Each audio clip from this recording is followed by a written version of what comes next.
Bonsoir la famille, bonsoir les Africains descendants. Bienvenue sur notre dernier podcast coiffrologique de la journée, c'est le dernier, et il s'intitule tout simplement « Épistémologie des langues, déconstruire la hiérarchie imposée ». Je suis bel et bien votre frère Brodin Péquet, le fondateur de la coiffrologie, la nouvelle science panafricaine, pour la restauration, pour la justice, pour l'ordre et pour la renaissance africaine globale. Ce soir, on va donc apporter une réponse au message de notre sœur Chimamanda Ngozi, l'auteure ou autrice nigériane qui a laissé tout récemment, après une sortie, entendre que nous devrions laisser de parler le français, laisser de parler l'anglais, laisser de parler les langues occidentales pour parler nos langues africaines. Je trouve ça tout à fait légitime, tout à fait bien réfléchi, et comme quelque chose qui revient de ce que déjà nous enseignait l'aîné Ngugi wa Thiong'o qui nous a quittés il n'y a pas très longtemps. Donc, quelque part, disons que ce podcast est une façon pour moi de remettre les choses dans un contexte purement coiffrologique, c'est-à-dire un concept ordonné, dans une sorte de taxonomie de comment est-ce que les choses doivent être, pour qu'on ne tombe pas dans les excès, les abus, les exagérations, parce que justement, c'est souvent des effets de mode, qu'on répète ce que tout le monde, ou alors quelqu'un a osé dire, en sortant du contexte dans lequel il a dit ce qu'il a dit. Donc, nous allons regarder la chose dans une perspective épistémologique. D'abord, l'épistémologie, c'est la science de la connaissance. Elle nous enseigne que les langues ne sont pas neutres. Elles véhiculent une vision du monde, une ontologie, c'est-à-dire manière d'être, et un cadre de pensée. Apprendre une langue, c'est intérioriser une structure mentale et culturelle. Or, dans les systèmes coloniaux et post-coloniaux, on a imposé des langues, comme le français, l'anglais ou le portugais aux peuples africains. N'oublions pas l'espagnol. Non pas pour communiquer, mais pour dominer. C'est ce que, justement, Ngugi wa Thiong'o appelle le linguicide culturel. C'est-à-dire tuer une culture en tuant la langue dans laquelle elle pense. Donc, il faut penser à restituer l'ordre taxonomique, l'ordre réel des langues, la matrice africaine originelle. Ça, c'est très important. Et ça, c'est le travail que la coiffrologie exige. Donc, du point de vue coiffrologique, c'est-à-dire la nouvelle science panafricaine, qui est la science de l'ordre, la science de la restauration, la science épistémologique, la science de la renaissance africaine globale, il faut dire que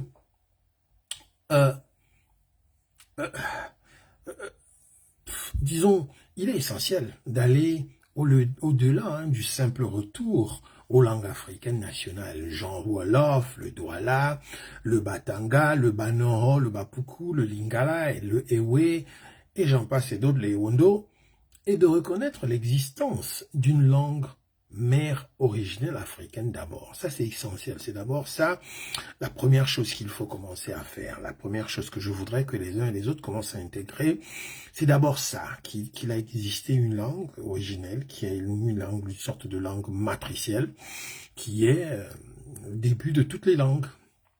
Et ça, c'est très important. Tant qu'on n'a pas encore fait cette restitution historique, ben, on est capable de dire des choses qu'on croit qui sont des choses qui sont vraisemblables, ou alors qui sont importantes, alors que, bon, on oublie tout d'abord qu'il y a, comme ça, l'existence d'une langue. Dans toutes les langues, il y a une langue mère, une langue qui est à l'origine de toutes les langues. Donc, hypothèse de la langue mère. Donc, l'hypothèse de la langue mère. Plusieurs chercheurs afrocentriques, comme Cheikh Anta Diop ou Théophile Obenga, ont défendu l'idée que les langues africaines, afro-asiatiques, nilo-sahariennes, bantoues, etc., dérivent d'un noyau linguistique commun, originaire de la vallée du Nil ou de la région saharienne pré-désertique. Cette langue mère originelle africaine serait à la base de nombreuses structures grammaticales, lexiques, racinaires, et système de pensée présent dans plusieurs langues modernes, y compris les langues indo-européennes. Donc, le français lui-même, tout comme le latin ou le grec, portait des traces profondes de cette matrice africaine originelle, bien que cela soit effacé ou alors nié dans les récits dominants. C'est ça, il faut qu'on commence à intégrer ça, que c'est la réalité. Et ça a été prouvé, ça a été démontré par nos chercheurs, nos savants, Théophile Obenga et puis Cheikh Anta Diop. Donc, en troisième point, pourquoi la requête de Chimamanda est importante, mais incomplète. En revanche, donc Chimamanda Ngozi Adichie, qui a raison d'encourager, elle est auteure de plusieurs ouvrages, elle est primée sur plusieurs titres, elle a eu beaucoup de récompenses, c'est l'une des auteurs la plus lue aujourd'hui dans le monde africain contemporain. Donc Chimamanda a raison d'encourager justement les Africains à transmettre leur langue à leurs enfants. Cela fait partie du travail de décolonisation mentale. Mais sur un plan plus profond, dans lequel nous impose la coiffologie, disons qu'il faut apprendre les langues africaines. Apprendre les langues africaines ne suffit pas si on ne se reconnecte pas à leurs origines, à l'origine, à la langue matricielle, la langue matrice. Il faut comprendre les langues africaines non comme des îlots, mais il faut les comprendre comme des fragments d'un continent linguistique originel, dispersé et fragmenté par l'histoire. Et puis les migrations, l'esclavage, la colonisation, la mondialisation. Donc, c'est déjà ça qu'il faut qu'on commence à comprendre. Ça, c'est très important. Donc, pour clôturer cette réflexion, cette réponse à notre sœur Chimamanda Ngozi, il faut se dire qu'il faut restituer l'axe linguistique africain dans sa vérité originelle. Ça veut dire quoi? Ça veut dire qu'il faut tout simplement rejeter le français. Non, c'est pas ça. Il ne suffit pas de rejeter le français, mais de réinscrire toutes les langues dans leur filiation originelle. Donc l'Afrique est le point de départ. Donc parler sa langue africaine, c'est se reconnecter à une mémoire. Mais comprendre que toutes les langues découlent d'une matrice africaine originelle, c'est revendiquer sa position d'ancêtre de l'humanité. Donc voilà, c'est la réponse que je voudrais apporter à notre sœur Chimamanda Ngozi, en lui disant tout simplement que voilà, c'est bien qu'on pense à parler nos langues africaines, qui ne devraient pas souffrir de compétition avec les langues étrangères. On doit faire cet effort de parler nos langues africaines, mais c'est très important aussi de se rappeler que les langues étrangères, le français, l'espagnol, le grec, toutes ces langues sont des bébés des langues africaines, ce sont des dérivés des langues africaines, ce sont des enfants des langues africaines. Donc, quelque part, nous ne pouvons pas les rejeter complètement, nous ne pouvons pas les ignorer complètement, nous ne pouvons pas les détester, parce que tout compte fait, ce sont des langues qui sont des langues utiles, ce sont des langues qui véhiculent une culture, c'est des langues qui véhiculent une pensée qui a ses origines dans la matrice même qui est l'Afrique. Donc, quelque part, de peur de nous retrouver dans une sorte de contradiction. Et comme nous, dans la coiffrologie, nous ne voulons pas, nous n'aimons pas les contradictions, nous n'aimons pas les dichotomies, ben, nous disons tout simplement que à y voir clair de façon coiffrologique, et quand on regarde l'origine des langues, d'où elles partent, si on s'en réfère aux travaux de Cheikh Anta Diop, Théophile Obenga, et tout récemment encore Kalala Omutonde, bah, je crois que ce conseil serait utile aujourd'hui dans un contexte de géopolitique, si on peut appeler ça comme ça, la géopolitique des langues, où on vit une certaine domination de certaines langues par rapport à d'autres. Moi, je dis, la domination ne peut venir, ne vient pas de la langue. La domination ne vient pas des langues elles-mêmes. La domination vient des individus, des hommes, de vous, de moi, qui sommes les véhicules des langues. Nous pouvons connaître, nous pouvons parler le grec, l'allemand, l'italien, toutes les langues, mais ce qui compte pour moi, ce qui est très important pour moi, c'est ce qu'on a derrière sa tête et ce qu'on fait de ces langues. Du moment où on s'est décolonisé, du moment où on a compris qu'on a une pensée coiffrologique des langues, nous devons embrasser toutes les langues de la Terre. Nous devons, si on peut, parler toutes les langues de la Terre. Parce que ça nous permet d'avoir un certain, disons, un certain pouvoir, de communiquer, de pouvoir échanger, de pouvoir discuter, de pouvoir passer des messages et de pouvoir avoir une certaine hauteur par rapport à certaines choses. Donc, c'est bien que nous parlions nos langues, c'est vrai, mais nous devons aussi parler des langues qui sont des langues étrangères, parce qu'elles sont des langues qui dérivent, qui sont originaires de la langue matricielle, qui est la langue que parlaient nos ancêtres, nos grands-parents. Si on peut réfléchir en termes nos grands-parents qui étaient les hommes de Toumaï, ou alors les hommes qui ont été trouvés en Éthiopie, en Afrique de l'Est, au Kenya, ben, ils avaient une langue. Ils avaient une langue qu'ils ont passée à des générations et des générations, et que nous avons continué à parler, et que nous parlons encore aujourd'hui. Donc, je crois que c'est un débat qui est un peu...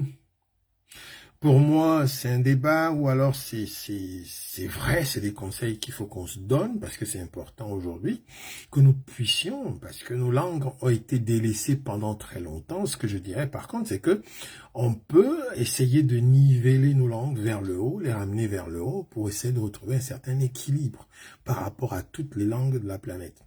Mais c'est de ça qu'il est question. Si on regarde aujourd'hui le nombre que nous sommes sur la planète et l'impact qu'ont les langues, moi je crois que il est très très important, il est même conseillé que nos enfants puissent pouvoir parler autant de langues possibles, pour pouvoir être ouverts au monde, à la culture universelle, pas seulement à la culture africaine, mais à la culture universelle. Parce qu'à la fin, dans une réflexion qui est une réflexion purement coiffrologique, toutes les cultures sont des cultures africaines. Les langues, les cultures, tout ce qui existe, tout ce qui est là est dérivé de la pensée africaine. Donc, je crois qu'il n'y a plus, on ne doit plus se faire le complexe de ce genre de complexe en se disant oui, non, ça nous ramène vraiment à une phase très réductrice de penser que nous sommes dans une situation assez dramatique parce que nous ne parlons pas nos langues, parce que c'est vrai que nous devons parler nos langues. Je dis, nous devons promouvoir nos langues, c'est très important. Mais ce que je veux que les uns et les autres retiennent aujourd'hui, c'est que nos langues, en étant les toutes premières langues à être parlées par les êtres humains sur Terre, sont des langues qui n'ont pas besoin d'être, comment je veux dire, elles ont juste besoin qu'on les utilise. Il faut que les Africains du continent, les Africains des territoires africains d'outre-océan, puissent pouvoir parler autant de langues africaines que possible, sans toutefois oublier qu'il est très impératif aussi que nos enfants, qui sont les enfants qui appartiennent à ce que j'appelle le Coafro, le monde africain contemporain, et ce monde africain contemporain qui est une sorte de configuration qui se trouve un peu partout, c'est-à-dire sur toute la planète. Donc, sur toute la planète, il y a des langues qu'on parle qui sont des langues étrangères, qui sont le français, qui sont le russe, qui sont toutes les langues qui se parlent là où se trouvent les Africains descendants, dans ce que j'appelle le Coafro, cet espace où se trouvent les Africains descendants. Mais c'est des langues qu'il faut qu'ils parlent sans avoir un complexe quelconque, sans se dire « oui, c'est le français ». Non, comportez-vous avec le français comme si c'est une langue qui vous appartenait, parce que c'est une langue qui est dérivée de la langue matricielle africaine. Donc c'est d'office, déjà, comme ça, de façon taxonomique, c'est des langues africaines. C'est des langues africaines. Si nous commençons à réfléchir de cette façon, de façon coafrologique, les choses seront plus simples. Les choses seront plus simples. Nous devons nous rappeler que nous sommes dans l'ère de la renaissance africaine globale. Nous n'avons plus d'excuses à nous faire, à faire des complexes qui sont des complexes que nous devons dépasser. Ce sont des complexes que nous devons dépasser. Parce que si nous continuons à nous enfermer dans cette idéologie-là, dans cette façon de penser, nous ne ferons pas notre renaissance. Nous ne ferons pas notre renaissance. Nous allons avoir comme ça des concepts qui se créent et dans lesquels on se jette, on s'enferme parce que tel a dit ceci. Voilà, ça va devenir l'histoire des 10 prochaines années où il va falloir que chacun s'y mette et croit que c'est la solution qui va apporter la résolution de nos problèmes. Non, non. Le problème des langues africaines est un des problèmes parmi tant d'autres qui veut que nous puissions parler autant de langues africaines que de langues universelles possibles. Ne nous enfermons pas, ne nous limitons pas. Si nous nous considérons comme étant le monde, si nous nous considérons comme étant des pièces clés de l'univers, les pièces les plus anciennes de l'univers, ne nous restritons pas, ne nous ramenons pas à des considérations qui nous repoussent, qui nous poussent vers ce qui reste ce que nous avons toujours été, c'est-à-dire le tiers-monde ou alors le sud global ou je ne sais pas quoi. C'est des concepts